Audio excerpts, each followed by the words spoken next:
বরিশাল নগরের মহাসড়কের চৌমাথা এলাকায় পাশের রাস্তায় দুই ব্যক্তির জমি দখল করে মায়ের নামে শিশু পার্ক নির্মাণ করেন বরিশাল সিটি কর্পোরেশনের সাবেক মেয়র ও মহানগর আওয়ামী লীগের সাধারণ সম্পাদক শেরনিয়াবাদ সাদিক আব্দুল্লাহ।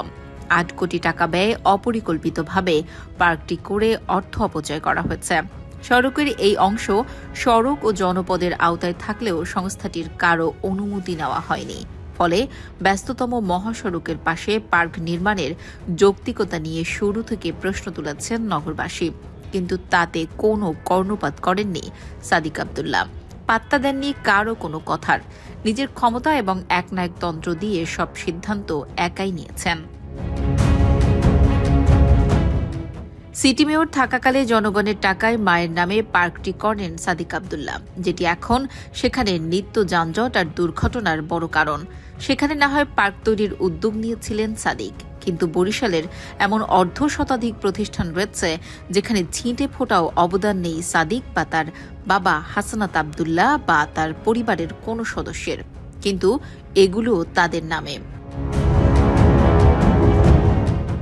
অবশ্য সাদিক নয়, সরকারি আর ব্যক্তি উদ্যোগে গড়া প্রতিষ্ঠানের নাম ছিনতাই করে বাবা, ভাই, ছেলে আর বোনের নামে করার প্রক্রিয়া বরিশালে শুরু করেন তার বাবা, দুর্দণ্ড প্রতাপশালী আওয়ামী লীগ নেতা আবুল হাসানাত আব্দুল্লাহ, সম্পর্কে যিনি পালিয়ে যাওয়া সাবেক প্রধানমন্ত্রী শেখ হাসিনার ফুফাতো ভাই।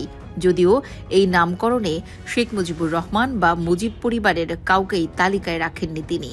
বাবা আব্দুর রব শেরনিয়াবাদ, ছেলে সুকান্ত আব্দুল্লাহ, ভাই আরিফ শেরনিয়াবাদ আর বোন আরজুমনির নামেই করেছেন সব।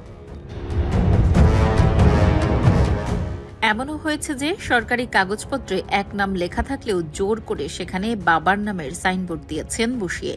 এমনকি বরিশাল প্রেস ক্লাবের নামের আগে পর্যন্ত বাবার নাম বসাতে বাধ্য করেন পলাতক এই আওয়ামী লীগ নেতা। ৫ আগস্টের পর অবশ্য সেই নাম বদলে পুরনো নামে ফিরেছে প্রেস ক্লাব। স্থানীয় বাসিন্দারা বলছেন, পার্কটি নির্মিত হওয়ার ফলে মহাসড়কটি ৪ লেনে উন্নীতকরণ প্রক্রিয়া বাধাগ্রস্ত হবে। সড়ক বড় করতে হলে স্থাপনাটি ভাঙতে হবে। পাশাপাশি এটি নির্মাণ হওয়ায় বন্ধ হয়ে গেছে অন্তত ৫০ পরিবারের যাতায়াতের সহজ পথ। সেই সঙ্গে পার্কে যাতায়াত ঝুঁকিতে পড়েছে শিশুরাও।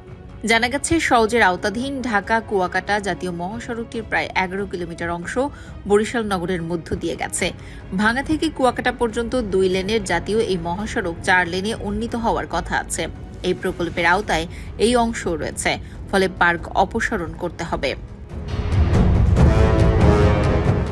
সিটি কর্পোরেশন সূত্রে জানা যায়, ২০২২ সালে মহাসড়কের একটি বাইলেন ও অন্য ২ ব্যক্তির মালিকানাধীন জমি দখল করে পার্ক করেন সাবেক মেয়র সাদিক আব্দুল্লাহ।